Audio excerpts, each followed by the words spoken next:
Hey everybody, what's going on? I am Greg Sussman, joined today by our own Gabe Morency, who is back to give you his 6 best bets for week number 15. What's happening, Gabe? Like Santa Claus, I'm ready to stuff your stockings with gifts. Let's go. Let's begin in Tennessee with Ryan Tannehill, who gave, I remember last year, every episode we did, you gave us Ryan Tannehill's record against the spread, and it was always better than people imagined. And Ryan Tannehill continues to win.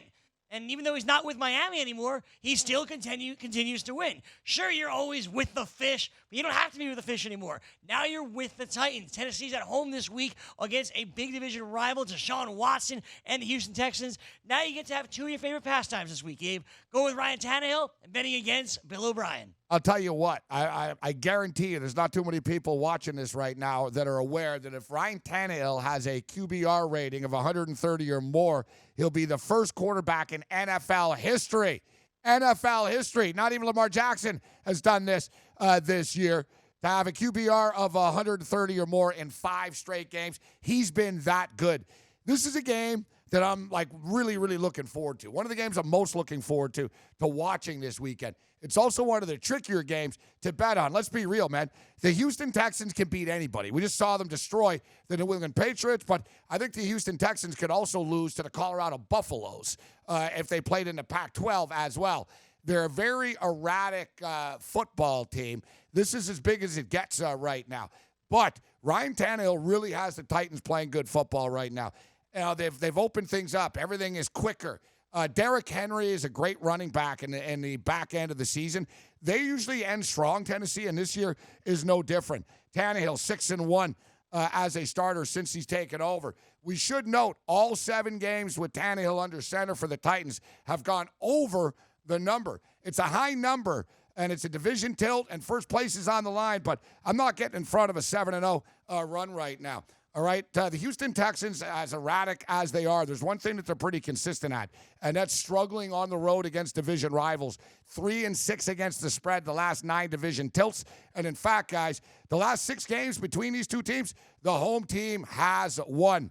The Titans are 3-0 straight up and against the spread the last 3 times that they played against the Houston Texans.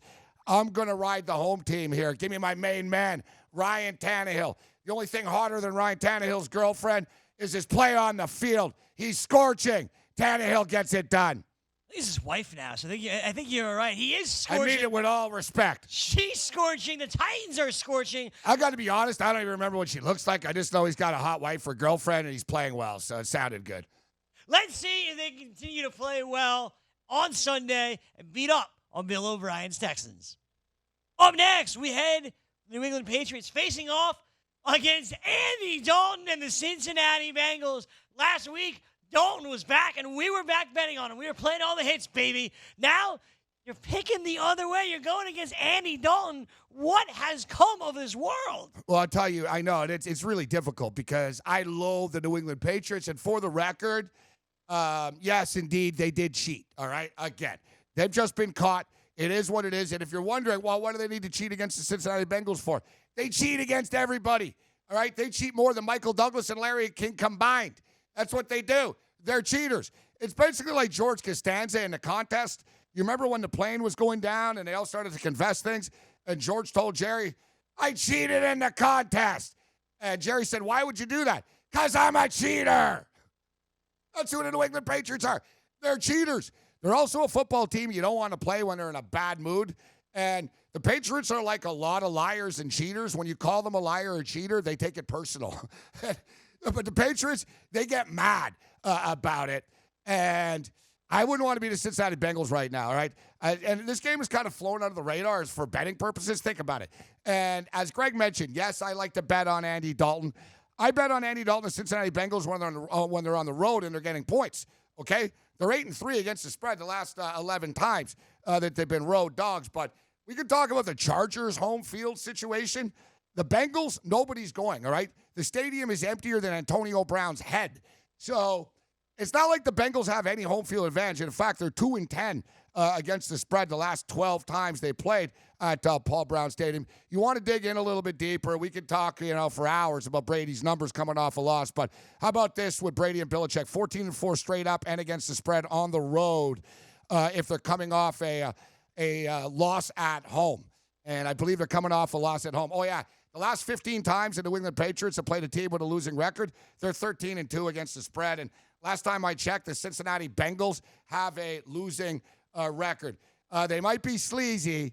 They might be cheaters. They might be a very unlikable football team, but they're going to cover the 9.5 points.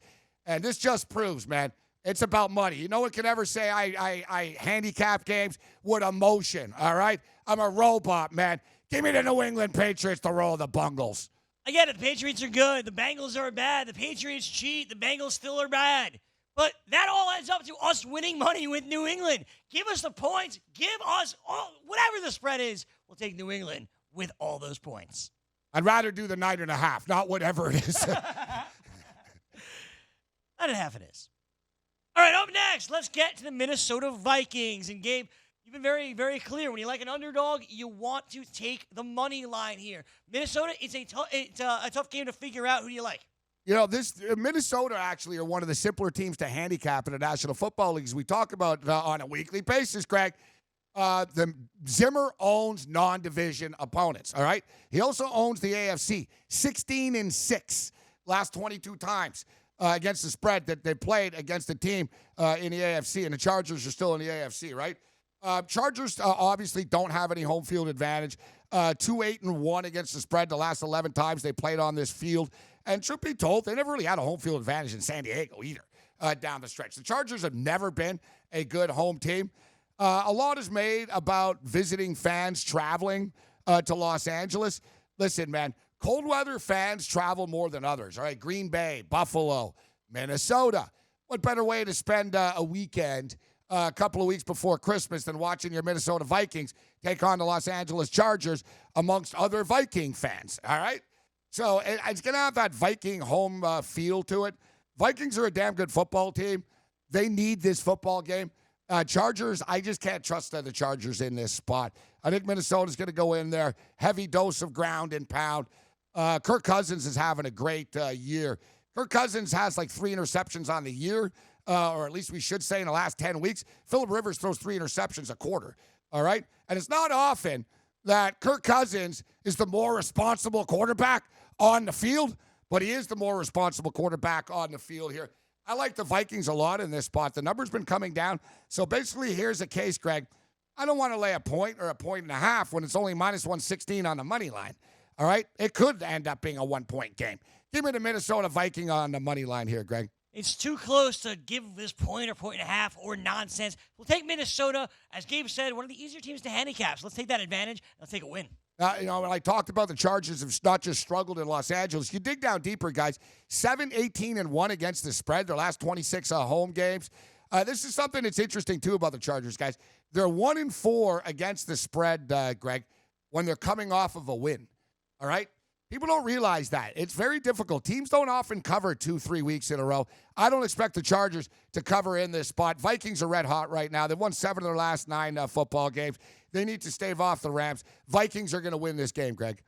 Up next, another game where you just want to make the pick. It's the Los Angeles Rams coming off a couple of good weeks here for Jared Goff and his Rams team with Sean McVay. Things have looked a little bit better as of late here, Gabe.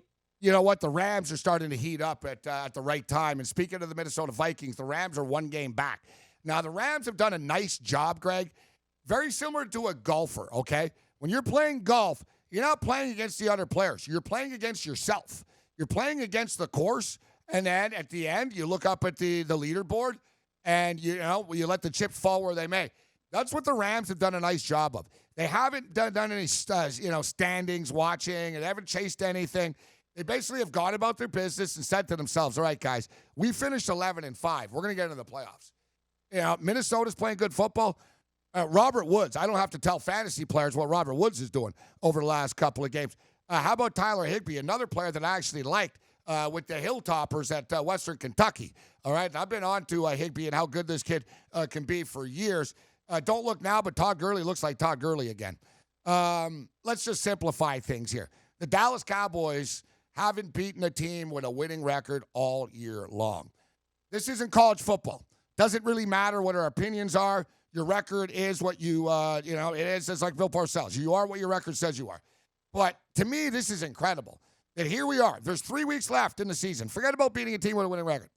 The Dallas Cowboys still have not won a football game in which they did not score 31 or more points. Are they going to score 31 points against this Rams D? No. I'm not sure that the Cowboys win another game. Let's add this up right now. We've got McVay versus Garrett. Who do you want? Kellen Moore versus Wade Phillips. Who do you want? I think the Cowboys, the Cowboys are on the ropes, and I think the Rams are going to deliver a body, a couple of shots, and the Eagles to deliver that knockout punch in a couple of weeks. I like the Rams here. The Rams are a great road team. The Rams are very good in the month of December as well, if we start digging into it. They're 6-1 against the spread their last 7 games on the road. I just don't think Jason Garrett and Kellen Moore have any answers left. The clock is ticking. They know it. The Eagles are going to win that division, and the Rams are going to win this football game.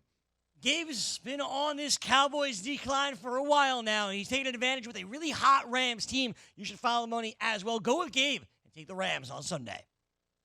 One final game to get to, Gabe. Where else would we go with the Buffalo Bills, baby? Bills are an underdog here this week.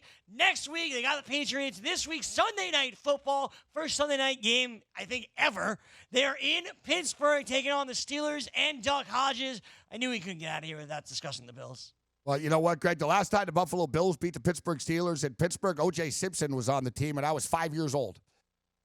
All right, it's been a while, all right? And in fact, the Pittsburgh Steelers are 10-1 all time against the Buffalo Bills in Pittsburgh. Life hasn't been easy for the Bills when they go to Pennsylvania. You want to, compound this. Mike Tomlin's doing a great job. But the Pittsburgh Steelers are 13-2. Their last 15 games straight up. 13-2, their last 15 games in the month of December at home. All right, it's never been an easy place to go play late in the season, and I think this is Tomlin's best work. We're talking about a guy that's won a Super Bowl before, and we're talking about a guy that's always criticized. I mean, how the hell do they have 8 wins right now with the injuries that they have? I mean, come on, people. Their quarterback got hurt.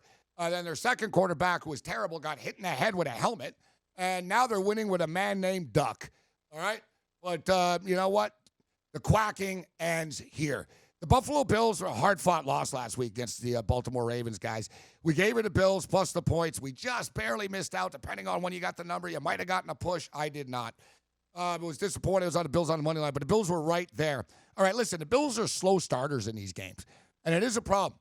Josh Allen gets better as the game goes, and they have to be careful not to fall behind too early here against the Pittsburgh Steelers. Now, we gave you these impressive numbers about the Steelers. The fact of the matter is, I think the Buffalo Bill defense will be able to they're going to cause problems for the Duckman.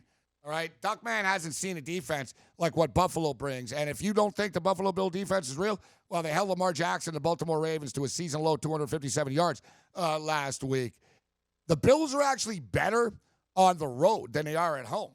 I don't know if they try to impress a bunch of drunk people who are throwing themselves through tables. Hey, Buffalo Bill players, you don't need to impress these Bills fans. I'm one of them. They're too drunk to notice, all right? Just win the damn game. But if you look, they're only 4-3 at home. They're 5-1 on the road. Bills are lethal as underdogs as well. Getting points with McDermott has always been a profitable situation to put yourself in. It's not going to be easy, but I think the Buffalo Bills, coming off the loss against the Baltimore Ravens, are in a great spot here. Nobody circles the wagons like the Buffalo Bills. The Steelers are going down, Gary. The Steelers are going down. You had to see this one coming. I did. Hopefully you did too. Gabe on the Buffalo Bills on Sunday night. That's going to do it for us here on the FanDuel Hurry Up. That's how you make money, people. You follow Gabe Morency. So, for Gabe Morency, I am Greg Sussman. Enjoy Week 15. Gabe and I will be back here on Monday to preview Monday Night Football for you. Have a great weekend, and we'll see you then.